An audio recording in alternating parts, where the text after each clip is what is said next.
मैं आप लोगों को जैसा कि पहले बता चुका हूँ कि इंटीग्रेशन का जो है सीरीज वाइज जो चैप्टर वाइज जो है सॉल्यूशन मैं आप लोगों को अपने वीडियो के माध्यम से बताता जाऊँगा। और आप लोग जो है मेरे वीडियोज़ को देख रहे हैं और उसमें अच्छा खासा व्यू आप लोगों का मिल रहा है, तो मैं इसका आप लोगों को धन्यवाद देता हूँ।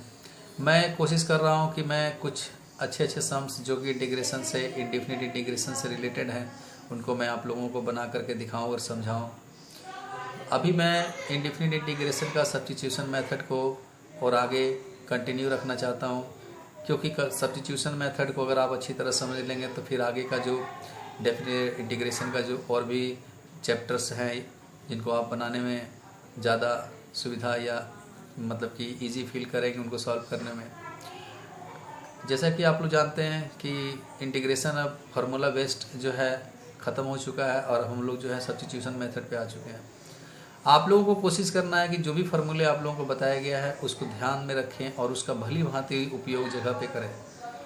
मैं आप लोगों को हाइपरबोलिक फंक्शन का भी इंटीग्रेशन के बारे में बताऊँगा। पहले मैं जो फार्मूले आप लोगों को बता चुका हूँ और उस पर सब्स्टिट्यूशन मेथड में कहाँ उसका किस तरह इस्तेमाल किया जाएगा उसके बारे में बताऊँगा।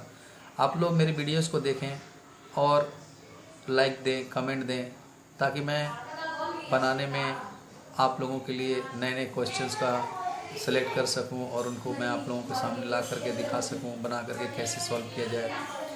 इसलिए टेंशन करने की कोई बात नहीं है। ये मैथमेटिक्स है, आप जितना बनाएंगे उतना इसमें सीखने को आपको मिलेगा और ये बहुत इंटरेस्टिंग टॉपिक है इंटीग्रेशन, जैसा मैं पहले ही बता चुका हूँ। तो चलिए शुरू करते हैं अपने टॉपिक को और बनाया जाए कैसे कुछ और सम्स को कैसे बनता है उनको कैसे सॉल्व किया जाएगा, मैं इस पर आपके साथ चर्चा करता हूँ। तो चलिए बच्चों शुरू करते हैं। देखिए बच्चों, मैं एक छोटा सा क्वेश्चन पहले लेता हूँ, उसको सोल्व करके आपको बतलाता हूँ। जैसे यहाँ पर इंटीग्रेशन का साइन है एक्स रूट अंडर में एक्स स्क्वायर प्लस 1 dx। तो आप लोगों को मैंने कहा था कि जब हमारा फंक्शन जब दिया हुआ जो यहाँ फंक्शन है उसमें एक पार्ट अगर डिफरेंशियल हो और एक उसका ओरिजिनल पार्ट हो तो हम लोग इसमें सब्स्टिट्यूशन मेथड का इस्तेमाल कर सकते हैं। तो यहाँ पर हम लोग क्या देख रहे हैं कि एक्स स्क्वायर प्लस 1 को अगर हम फंक्शन के रूप में लें और उसका डिफरेंशिएशन करें तो हमें ये चीज़ प्राप्त हो सकता है। देखिए कैसे प्राप्त होगा उसको मैं समझा देता हूँ। तो स्क्वायर रूट के अंदर में हमारे पास एक्स स्क्वायर प्लस 1 dx, तो मैं यहाँ पर एक्स स्क्वायर प्लस 1 को u पुट कर लेता हूँ।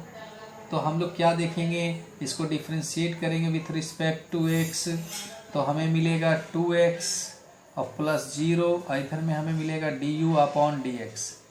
तो अब आप क्या देख रहे हो कि 2x और dx को यहाँ लाया जाए तो इधर में हमें du प्राप्त हुआ। आप यहाँ पर क्या कर सकते हैं कि x dx को एक साथ रख सकते हैं और 1/2 du ले सकते हैं। अब रह गया क्या कि हमें इसका सब्स्टिट्यूशन कैसे करना था। देखिए x और dx को हम लोग इंटीग्रेशन में देखिए यहाँ root under x square plus 1 x dx को एक साथ कर ले, तो x dx को रिप्लेस करके हम लोग क्या लिख सकते हैं 1/2 du। तो यहाँ पर हम लोग लिख सकते हैं 1/2 du और रूट अंडर में जैसा कि आपने देखा u एक्स स्क्वायर प्लस 1 मैंने u लिया है तो यहाँ पर u आ गया। अब आप लोगों को मालूम ही है कि u मतलब रूट u का मतलब u का पावर में 1/2 और साथ में du। अब इसका इंटीग्रेशन हम लोग करेंगे तो u का पावर में 1/2 प्लस 1 और नीचे में 1/2 प्लस 1 प्लस c। तो यहाँ पर हमारे पास इंटीग्रेशन से बनकर क्या प्राप्त हो रहा है, यहाँ हमें प्राप्त क्या होगा तो उस पर ध्यान देंगे। तो 1/2 u का पावर में 3/2 नीचे में 3/2, ये 2 और ये 2 कैंसिल, यानी कि 1/3 u का पावर में 3/2 हमें प्राप्त हुआ और साथ में प्लस c। चलिए बाद में c दे देता हूँ। तो यहाँ पर आप लोग देख रहे हैं कि 3/2 प्लस c जो है हमें प्राप्त हो रहा है। अब हम लोग यहाँ पर u को रिप्लेस करेंगे किसके द्वारा, तो एक्स स्क्वायर प्लस 1 के द्वारा। तो हमें क्या मिल जाएगा आंसर, तो हमें आंसर मिलेगा यहाँ पर u के जगह में एक्स स्क्वायर प्लस 1 अगर हम लोग दें उस पर पावर है 3/2 साथ में 1/3 और प्लस c। तो ये हमारा आंसर हो गया इस क्वेश्चन का। तो आप लोग समझ गए होंगे, आसान तो लग ही रहा होगा ये।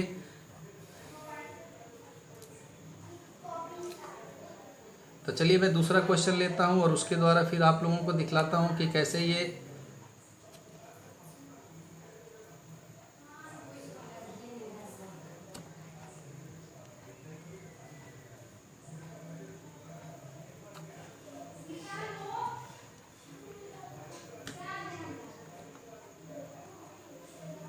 तो चलिए मैं दूसरे सम लेता हूँ और उसको बताता हूँ आप लोगों को। सब्स्टिट्यूशन मेथड का नियम ये होता है कि आप जब सब्स्टिट्यूट करें तो सारा का सारा पुराना वाला वेरिएबल आपका रिप्लेस होकर के न्यू वेरिएबल में आ जाए। अब जैसे अगर आपके पास यहाँ इंटीग्रेशन में दिया हुआ x⁵ a cube plus x cube two the power half dx, तो इसका हमें इंटीग्रेशन करना है। इसका इंटीग्रेशन करके क्या वैल्यू आएगा, कैसे आएगा, वो हम लोग सीखेंगे। तो हम लोग क्या करेंगे कि ये अंदर का जो पूरा पार्ट है इसे सब्स्टिट्यूट कर देंगे किसी अदर वेरिएबल से, जैसे a³ प्लस x³ को हम लोग लेट कर लेते हैं क्या, t। तो हम लोग क्या t लेट कर लेते हैं इसको। अब इसको डिफ्रेंशिएट करेंगे हम लोग, तो आप लोग देखेंगे किसके रेस्पेक्ट में करना है, तो x के रेस्पेक्ट में, क्योंकि हमारा यहाँ डिफरेंशियल x है। अब इसमें डिफ्रेंशिएशन करेंगे, q चूँकि कांस्टेंट है तो इसका 0 हो जाएगा, और x³ का 3x² और t का हो जाएगा dt/dx। तो आप लोग यहाँ क्या देख रहे हैं कि x² dx के साथ जो है 1/3 dt हमें प्राप्त हुआ। यहाँ पर हम लोग क्या करेंगे, x⁵ को पहले अरेंज, थोड़ा सा हम लोग अरेंज करने की कोशिश करते हैं इसको।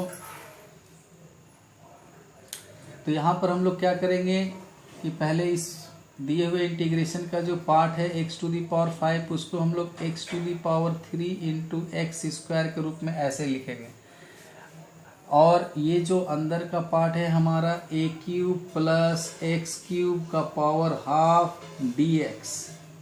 तो हम लोग जो है सबसे पहले इसको इस तरह से ब्रेक इसलिए किए क्योंकि हमने देखा यहाँ पर कि x² dx को हम रिप्लेस कर सकते हैं 1/3 dt से।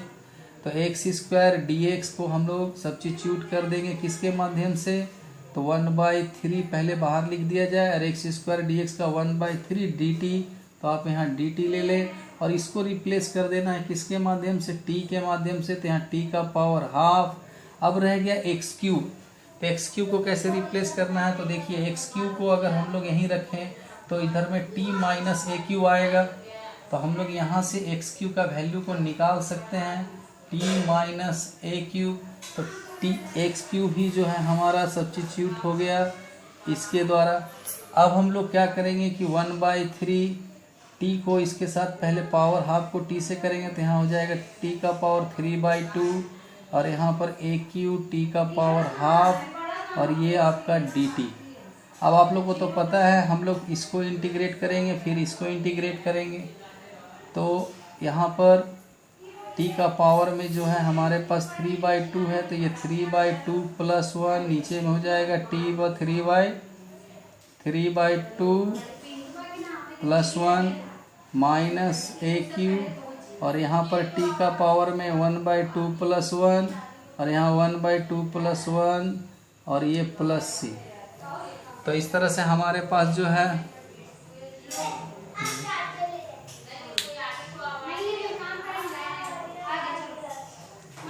अब जैसा कि बच्चों आप लोग देख रहे हैं यहाँ पर t का मान जो है 1/3 आया, और यहाँ पर t का पावर में 5/2। तो देखिए यहाँ पर आ चुका है 1/3 t का पावर में 5/2, और नीचे में 5/2 है, तो उसे हम लोग लिख सकते हैं 2/5, और यहाँ पर आपके पास 3/2 है तो उसे हम लोग लिख सकते हैं 2/3 a³ t to the power में 3/2 प्लस c। आप लोग क्या करेंगे कि यहाँ पर 2/5 t का वैल्यू क्या था, तो आप लोगों ने देखा था कि हम लोग उस समय सब्स्टिट्यूट किए थे x³ plus a³ equal to हमने t लिया था। तो t के जगह में हम लोग इसको सब्स्टिट्यूट कर देंगे वापस, x³ प्लस a³ का पावर में 5/2 2/3 a³, और t के जगह में फिर से वही x cube plus a cube का पावर में 3/2 एंड प्लस सी। आप इसमें से चाहें तो कॉमन भी निकाल सकते हैं। देखिए एक दोनों तो सेम ही है, वैल्यू अंदर का पावर शिफ्ट जो है हमारा 3/2 और 5/2 है। तो हम लोग यहाँ पर x cube plus a cube का पावर 3/2 अगर बाहर निकाल लें तो हमारे पास क्या बचेगा, यहाँ बचेगा x cube plus a cube और यहाँ बचेगा 2/3 a cube and plus C. 1/3 x cube plus a cube का पावर में 3/2। आप इसको सॉल्व करना चाहते हो तो सॉल्व कर सकते हैं। यहाँ से आप 2 बाहर लेकर के आ सकते हैं, तो 2 को आप यहाँ बाहर निकाल दीजिए इन दोनों से। तो x cube 3x cube plus 3a² minus 5a cube और y में आपका 15 इस तरह से हो जाएगा और प्लस सी। आप इसे और सॉल्व करना चाहते हैं तो यहाँ से माइनस होकर के ये 2a क्यू हो जाएगा, सॉरी